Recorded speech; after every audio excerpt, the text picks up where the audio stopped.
Hola David, encantado de saludarte. Hola, muy buenas, encantado igualmente. ¿Qué tal? ¿Cómo estás? Pues bien, liado en todo este proceso de promoción de la novela, que es lo que tienen, los escritores nos tienen encerrados escribiendo durante un par de años y luego nos dejan asomarnos un poco a la calle para promocionar lo que hemos escrito. Os sueltan, ¿no? Como los gorrinos, ¿no? Ahí al campo. Exactamente, sí, sí. Oye, Parecido. oye, ¿y cómo nace la idea de escribir El guerrero a la sombra del águila? Bueno, El guerrero a la sombra del cerezo. Perdona, sí, me he equivocado con la película de Jackie Chan. El guerrero a la Pues, sombra del cerezo.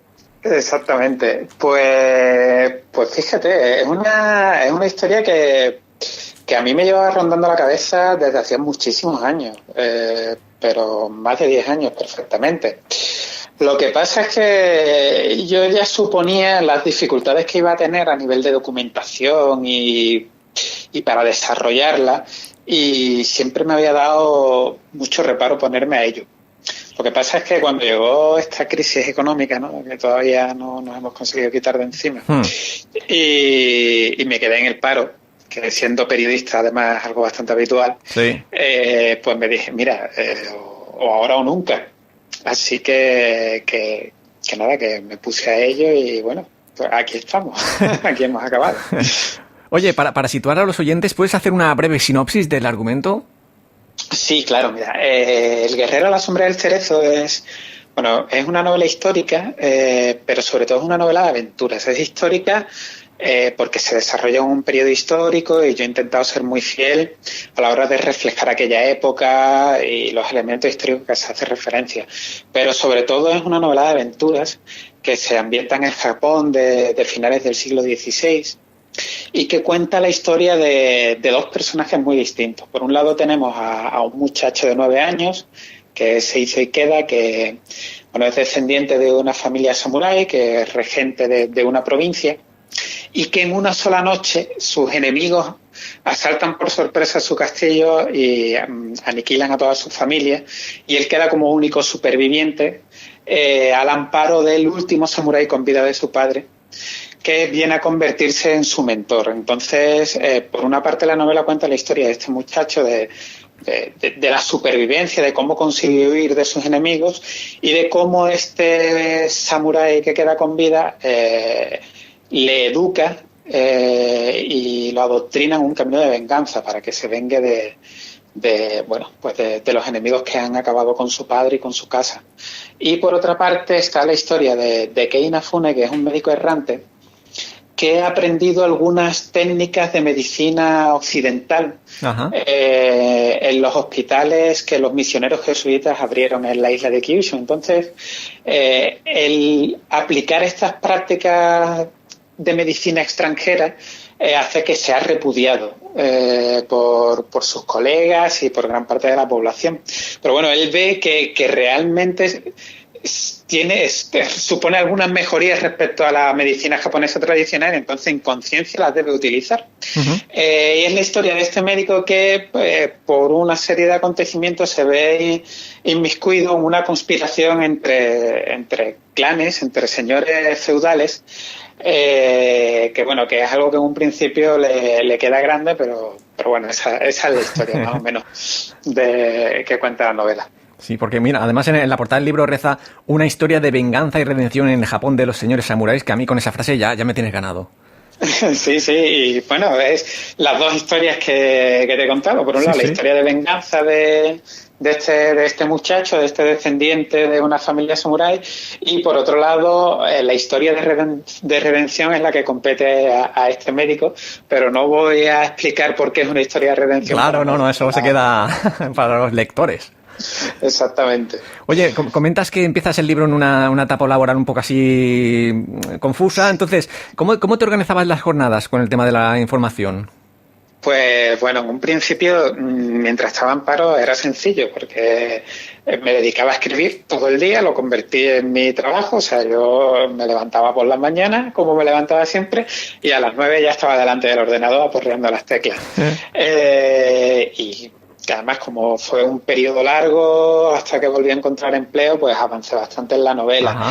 ¿Qué es lo que pasa? El problema vino cuando encontré trabajo otra vez. Ahí está. Claro, y esa es la dificultad, porque cuando eres periodista, pues bueno, te vas todo el día delante de un ordenador escribiendo, y yo llegaba a mi casa pues a las 8:30 o a las 9 ya de la tarde, para sentarme delante de otro ordenador y seguir escribiendo hasta las 11 de la noche. Y la verdad es que fue un proceso, es duro, o sea, es duro. Yo no creo que un trabajo se pueda compaginar con la escritura de una novela. O sea, yo sé que hay gente que lo hace por hobby, incluso hay escritores que tienen su propio trabajo y luego además escriben, pero yo creo que es algo que puedes hacer durante un periodo excepcional de tu vida. Claro. Pero a largo plazo yo creo que es muy difícil de sostener. Vamos, yo de hecho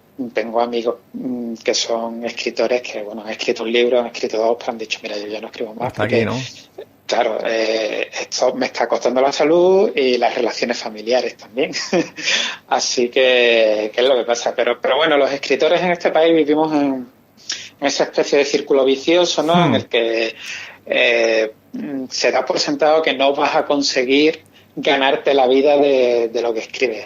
Aquí todo el mundo vive de la escritura, el editor, los traductores, el distribuidor, el librero malvive también, pero el escritor parece que no podemos vivir. Así que, bueno, eso es lo que hay.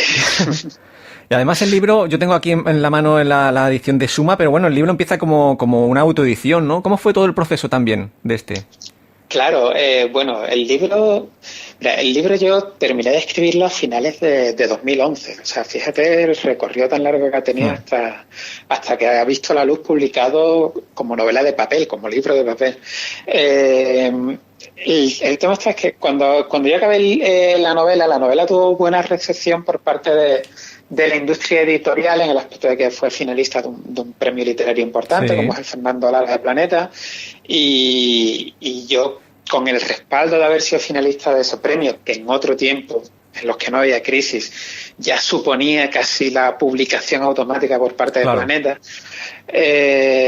yo esperaba que con ese respaldo consiguiera publicar la novela, pero bueno, los editores que la valoraban me decían, mira, la novela nos gusta mucho, pero es que es una temática muy extraña para el mercado español y tú eres un autor al que nadie conoce y es muy arriesgado publicar una novela 100% japonesa escrita por un autor español desconocido. Y bueno, ya llegó un momento en el que me tuve que rendir a la evidencia y dije, bueno, pues si no me la va a publicar nadie, me la publico yo, porque para dejarla en el disco duro del ordenador y comérmela yo con patatas, pues bueno, la pongo en Amazon y por lo menos que la lea. Ya que se ha hecho el trabajo, ¿no? Por lo menos que se disfrute. Exactamente, claro. Y bueno, y lo bueno es que en Amazon la novela empezó a cosechar cada vez más lectores, críticas muy buenas, algunas críticas que eran muy entusiastas, y la bola fue creciendo hasta que se convirtió pues en un bestseller de Amazon España. Sí. Y nada, yo creo que la cosa yo me di cuenta que la cosa ya se estaba volviendo muy loca cuando me llamaron de un medio japonés para hacerme una entrevista. ¡Ostras! Cuéntanos esto. Pues sí, pues se pusieron en contacto conmigo desde una revista japonesa porque habían escuchado que había una novela. Que había un loco en Cádiz que estaba allí. Sí, más o menos. A ellos les había llamado mucho la atención que uno de las 10 novelas más leídas de Amazon España fuera una novela histórica ambientada en el Japón feudal, con samuráis y todas estas cosas. Entonces, pues querían saber un poco qué historia había detrás de ello. Y bueno, tenía un corresponsal de aquí español y me reuní con él en Sevilla. Y nada, me hicieron una entrevista con un reportaje larguísimo que está publicado en japonés y se puede encontrar por internet. Vamos, pues yo la voy a buscar. Yo esto lo voy a buscar. Sí, vamos, en nippon.com la puedes encontrar. Además creo que también está traducida al español, o sea que tiene una versión, la entrevista también tiene una versión traducida al español, que es una historia muy curiosa, la verdad es que sí. Oye, y para el tema de Amazon, para que empezara a llegar a los lectores, ¿utilizaste algún tipo de promoción, alguna cosa, o fue el boca a boca, o cómo funcionó esto? Pues redes sociales, que al final es lo que tienes al alcance cuando no tienes el respaldo de una editorial. tú solo desde tu casa no tienes medios realmente ni para acceder a la prensa ni para acceder masivamente a muchos lectores. Lo único que puedes hacer es promocionarte a través de las redes sociales, pero por mi experiencia, lo que realmente levanta un libro en las listas de ventas es el boca a boca de los lectores, porque es que si tú ves la mayoría de los autores autopublicados que tienen éxito en Amazon, son autores que ya han venido de la industria, de la publicación tradicional, claro, que suele arrastrar con ellos como una bolsa unos de lectores, fieles, ¿no? unos seguidores, sí. Claro, pero cuando eres un autor desconocido y pones ahí tu novela, a mí me gusta ser muy honesto con el tema de Amazon, porque de Amazon nos suelen llegar siempre las historias de éxito, ¿no? Del autor que ha autopublicado y ha tenido muchísimo éxito. Pero, y sobre todo de Estados Unidos, ¿no? Que parece como muy lejano. Claro, exactamente. Pero eso es el sesgo del superviviente realmente, porque la inmensa mayoría de los autores que autopublican en Amazon no consiguen vender apenas, porque es que en Amazon, solo en Amazon España, hay varios cientos de miles de novelas. Sí. O sea, es que cuando tú pones ahí tu novela, pues eres un granito en un desierto. Es complicado destacar. Yo supongo que pues todo un poco, o sea, que la novela encuentre su público, que la novela guste, tener un poco de suerte, o sea, todo influye al final. ¿Y conoces de algún personaje así popular, famosillo, que la haya leído y haya ayudado a esta promoción?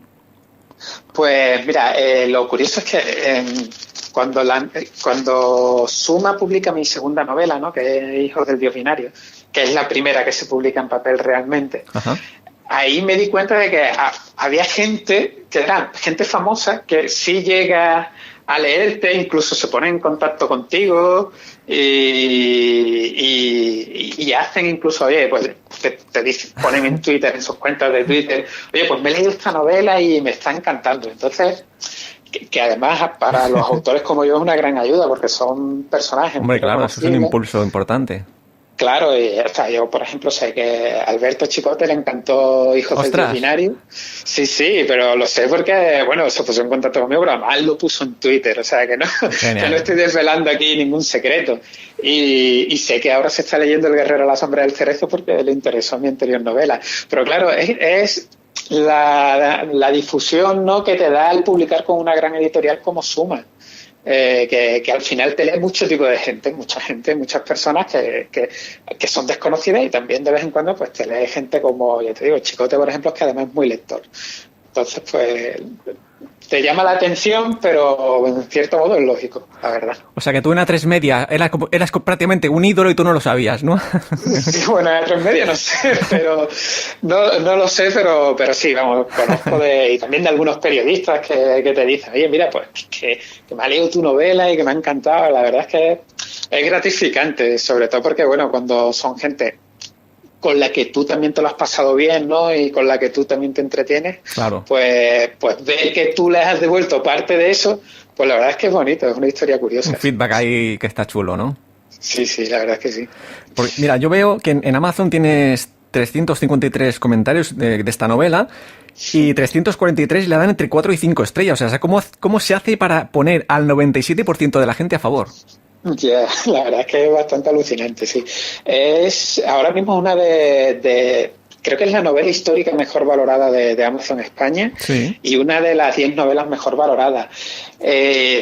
Mira, yo lo único que cuando me hacen este tipo de preguntas, que además hay mucha gente que está escribiendo, está empezando y me preguntan, oye, ¿cómo se consigue, no, tener éxito? Yo siempre digo lo mismo, de ti lo único que depende es escribir la mejor versión posible de la historia que estás contando, o sea, pulirla, trabajarla, escribirla, reescribirla y darlo todo, o sea, que al final es mucho trabajo, es trabajar y trabajar, porque cuando tú pones la novela a la venta, ya sea en Amazon, por tu cuenta o en una editorial, le estás pidiendo a la gente dinero y tienes el compromiso de ofrecerle algo de calidad a cambio. Así que yo lo único que hice fue, pues, bueno, tener esta idea y luego tardé, te digo la verdad, o sea, no te voy a engañar, yo tardé como 3 años en escribirla más lo que había tardado previamente en planificarla y documentarla, pero luego la reescribí y la estuve revisando durante varios años más. Claro, Entonces no. es una novela que está muy trabajada. Pero esto no significa que te vayan a publicar, porque es que esto no depende de ti, ni que vayas a tener éxito, porque es que no depende de ti. De ti solo depende, ya te digo, trabajarla y hacer la mejor versión posible de tu novela, pero lo demás, pues también influye un poco el factor suerte, la verdad. Yo lo que he estado leyendo los comentarios más o menos de lo que he visto en Amazon y la gente se encuentra con eso, ¿no? Que se la compraron un poco para pasar el rato y porque la veían que era barata, pero de repente se encuentran con un libro súper adictivo y que les engancha. Sí, es que además la novela es muy poco Amazon. O sea, las novelas que suelen tener éxito en Amazon, si hay que hacer un retrato robot, ¿no? Sí. De la novela que tienen éxito en Amazon, suelen ser novelas de 200 o 300 y pico páginas, y normalmente o de género romántico, ¿no? Que es el que arrasa en Amazon, o de thriller, ¿no? Libros así, como tú has dicho, de lectura muy compulsiva, de lectura muy ágil. Y El guerrero a la sombra del cerezo es una novela de más de 700 páginas. Y además es densa, ¿no? Porque está, o sea, densa en el aspecto de que está muy documentada a nivel histórico, que tiene mucho costumbrismo, muchas escenas para reflejar cómo era el Japón de aquella época, aunque luego, por otra parte, es una novela de aventuras que yo he intentado que enganche desde las primeras páginas, ¿no? Que te atrape. Pero es una novela muy poco Amazon. Y yo creo que eso puede que también haya jugado a su favor en el aspecto de que la gente haya dicho, pues mira, una novela de samuráis, y esperarán a lo mejor una novela ligera, ¿no? De géneros chambara, ¿no? De películas, o como de películas de Jackie Chan, Sí. y se han encontrado con algo mucho más ambicioso. Y creo que eso ha jugado a favor de la novela, la verdad. Era arriesgado porque también podría haberme dejado a lo mejor a los lectores por el camino, pero bueno, al final el resultado no ha sido ese. Al final la novela ha tenido muchísimo éxito. Se han subido todos al carro, ¿no? Sí, la verdad que sí. Oye, ¿y el título fue buscado? ¿Es un homenaje? ¿Es inspiración? ¿Cómo vino el título? Pues bueno, ponerle título a las novelas yo creo que es una de las cosas más complicadas que hay. Por eso te digo, que un título puede tumbar la novela rápido. Sí, yo normalmente espero a tener la novela escrita antes de buscarle un título. Y este título en concreto, yo quería que no fuera un título al uso. O sea, yo quería oír de cosas estilo Venganza Samurái y este tipo de títulos que te sueles encontrar, ¿sabes? Por ahí. Que parece de Steven Seagal, ¿no? Claro, exactamente. Yo quería algo que transmitiera realmente lo que era la sensibilidad de aquella época. Y se suele decir además que se suele comparar mucho, es una metáfora muy habitual en Japón, la vida del samurái con la de la flor del cerezo, que tiene una vida muy efímera y que brillan solo en el caso de la flor del cerezo, está en flor solo durante un par de semanas al año, y la vida del samurái es igual, solo brilla en la batalla y muere rápidamente. Suele ser una vida efímera. Entonces me gustaba mucho esa metáfora, y también quería expresar un mensaje que está contenido dentro de la novela. Habría que comprender un poco el Japón de la época, pero bueno, para explicarlo de manera sencilla, Japón era un país que había estado durante muchos siglos en guerra civil. O sea, era un país era un país muy belicoso. Entonces yo veía que El guerrero a la sombra del cerezo era como ese Japón que está enamorado que tiene esos rasgos poéticos, que está enamorado, ¿no? de la contemplación de las flores y de la contemplación del cerezo, pero que en realidad es un guerrero que está descansando a la sombra de un cerezo, pero que ya escucha los tambores de guerra en la distancia, y que aunque quiera sentirse poeta, en el fondo es un guerrero que tarde o temprano va a volver a levantarse, a empuñar las armas e ir a la batalla. Entonces eso es un poco la metáfora también que encierra el libro. Ajá. Y a la hora de escribir la historia, aparte de la documentación, ¿hubo algún libro que te sirvió un poco de guía, algún poco de inspiración? Pues muchos, porque ten en cuenta además que a la hora de documentarte para una novela como esta, lo más complicado no es informarte sobre los acontecimientos históricos o los grandes personajes históricos, eso es lo más sencillo, eso está en los libros de historia. Lo más difícil a la hora de documentarte era los elementos cotidianos. O sea, suelo decir que hay, o sea, cosas que son muy complicadas de averiguar, sobre todo desde aquí, desde España, como por ejemplo, qué comida se servía en una posada, ¿no? En la ruta Tokaido, por ejemplo, o cómo se aseaban los japoneses, cómo se lavaban los dientes, o detalles de ese tipo, ¿no? O cómo se limpiaba una katana. Cómo era el tratamiento y el cuidado de una katana. Entonces, ese tipo de detalles, al final, me resultaba más sencillo encontrarlos en novelas japonesas ambientadas en aquella época que en los libros de historia. Con lo cual, hay que decir de todas maneras que yo ya arrastraba un trasfondo importante, porque yo llevaba leyendo literatura japonesa desde, pues, yo creo que desde los 14 o 15 años que empecé, y no había parado nunca, vamos, con lo cual ya... Claro, ya hay un bagaje ahí detrás. Claro, ya tenía un background, pero claro, pero esos detalles a nivel de documentación los tuve que buscar, y en muchos casos incluso tuve que ponerme en contacto con japoneses para pedirles que me buscaran esa información allí. Y bueno, afortunadamente tengo amigos allí y la verdad es que se portaron bastante bien en ese aspecto. Los puedes invitar a la cocina de Chicote, ¿no? Allí, ¿os reunís todos? Pues, sí, vamos, es más fácil, vamos, suele ser más que voy yo allí a verlos, pero vamos, si alguna vez vienen aquí, los invito a lo que quieran, eso desde luego. Oye, ¿y cuándo llega la posibilidad de editarlo con Suma de Letras? ¿Te contactan ellos? ¿Les vuelves a contactar tú? Pues mira, fue curioso, porque cuando yo ya puse la novela en Amazon, yo creí que ya la novela estaba hipotecada para ser publicada en papel. O sea, yo ya creía que ninguna editorial le iba a interesar publicarla en papel. Entonces me puse a trabajar en mi segunda novela, ¿no? Que fue Hijos del Dios Binario, que además un cambio de temática y de estilo y de todo, muy importante. Y Suma a mí me ficha a través de Hijos del Dios Binario. Y fue cuando me reúno con mis editores de Suma en Madrid, cuando les digo, oye, yo tengo otra novela que está en Amazon, y en Amazon está funcionando muy bien, tiene muy buenas críticas, y ellos no sabían nada del Guerrero a la sombra del cerezo. Me dijeron, bueno, pásanos una copia de la novela y la evaluamos, y les gustó mucho, al final les gustó mucho, y supongo que bueno, con que Hijos del Dios Binario estaban contentos con los resultados de Hijos del Dios Binario y también les gustó el Guerrero, pues al final se decidieron por seguir apostando. Apostar por ella, que es algo que no hizo ninguna editorial en su momento, cuando yo era un autor desconocido todavía. Y bueno, hay que decir que por ahora la apuesta les ha salido bien, porque en una semana han tenido que lanzar la segunda edición. Así que la novela está funcionando. O sea, tú ahora entras en la editorial como DiCaprio, ¿no? Lanzando billetes, prácticamente.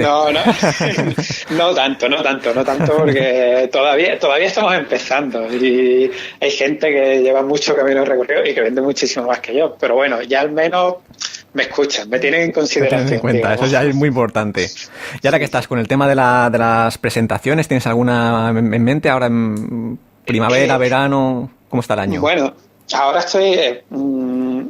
mi trabajo normal cotidiano es escribir mi tercera novela. Lo que pasa es que ya desde que se ha acercado el lanzamiento del Guerrero a la sombra del cerezo, pues ya es todo modo presentación, modo promoción. Y nada, pues entre atender redes sociales, responder las entrevistas como esta, o las que me mandan por correo electrónico para que las responda por escrito, y luego pues ir a presentaciones. Pues hace un par de semanas tuvimos la de Barcelona, esta semana ha sido en Málaga, la semana que viene voy a la Feria del Libro de Madrid, luego a tocar a Valencia, Sevilla, o sea que me queda todavía un par de meses de estar viajando, presentando el libro, pero bueno, esta es una de las partes más bonitas. Es cansado, la verdad, pero es una parte también muy bonita, porque te da la posibilidad de entrar en contacto con los lectores, claro. Y ver, ¿no? Y hablar con ellos y ver cómo la historia ha cobrado vida, ¿no? En la imaginación de los lectores, que es una de las cosas más gratificantes que hay, la verdad. Y ahora, en un futuro a corto plazo, ¿qué proyectos tienes? de novelas? ¿Tienes alguna ya en mente? Sí, bueno, ahora mismo estoy acabando la tercera realmente, que me queda, vamos, yo espero acabarla en los próximos meses, no me queda tanto y bueno, vuelvo al Japón feudal. Yo cuando acabé El Guerrero de la Sombra del Cerezo dije, mira, se acabó, yo ya no vuelvo a escribir sobre Japón, ni mucho menos me meto otra vez en una historia tan exigente a nivel de documentación y eso.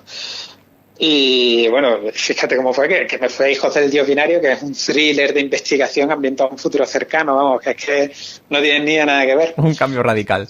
Un cambio radical, pero sin embargo, cuando ya empecé a darle vueltas a la tercera novela, pues mira, tú barajas muchas ideas, pero de repente llega una que es mejor que todas las demás y dice, tengo que ser honesto conmigo mismo, tengo que escribir la mejor historia que tengo, y era esta. Era esta, ¿no?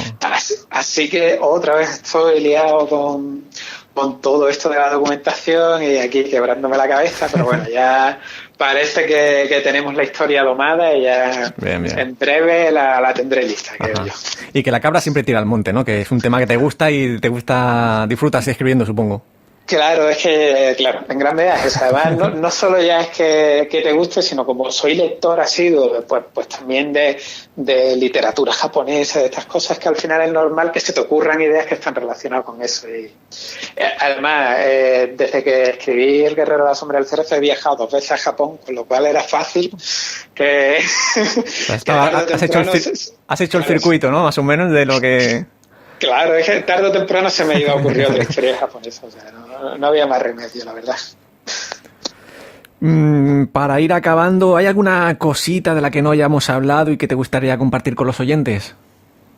Pues yo lo que me gustaría decirle a los oyentes es que le den una oportunidad al Guerrero de la Sombra del Cerezo, aunque crean que no les interesa la temática japonesa o no sepan nada de Japón. O sea, no es una novela que requiera tener ningún conocimiento previo ni nada sobre el país. De eso ya me he encargado yo, de que sea una novela que se pueda disfrutar y se pueda leer aunque uno no siente una especial afinidad por Japón. Es más, hay muchos lectores que me han dicho, me la he leído porque me la recomendaron muchísimo y yo decía, mira, a mí es que el tema de los samuráis y esto no me interesa, y al final la novela me ha encantado. Y a mí lo que me gustaría es eso, decirle a los lectores que hay muchos que son muy aficionados a la novela histórica, pero aunque a un principio el tema no les atraiga, que dejen a un lado los prejuicios, porque al final eso es el trasfondo, ¿no? O sea, el Japón feudal es el trasfondo y es la época, pero lo importante de una historia son sus personajes, claro, y la historia, ¿no? que te están contando y que tú puedas empatizar y conectar con esa historia. Y yo creo que El Guerrero de la Sombra del Cerezo tiene muchos argumentos para atrapar a todo tipo de lectores. Pues yo me voy a sumar a tu comentario y añadiré que se metan en Amazon, miren los 343 comentarios de 4 o 5 estrellas que explican por qué les gusta la novela, y entonces eso es un clickbait súper fácil de caer ahí. Sí, yo siempre digo que el mejor marketing es el de los lectores, el que te hacen los lectores. Es así. Bueno, pues David, ha sido un placer charlar contigo. Igualmente, muchas gracias por la llamada. Aquí en Radio San Vicente tienes tu casa, ya lo sabes. Pues muchas gracias. Un abrazo y a seguir con los éxitos. Pues gracias, esperemos que así sea y que vosotros los veáis. Un saludo. Un saludo.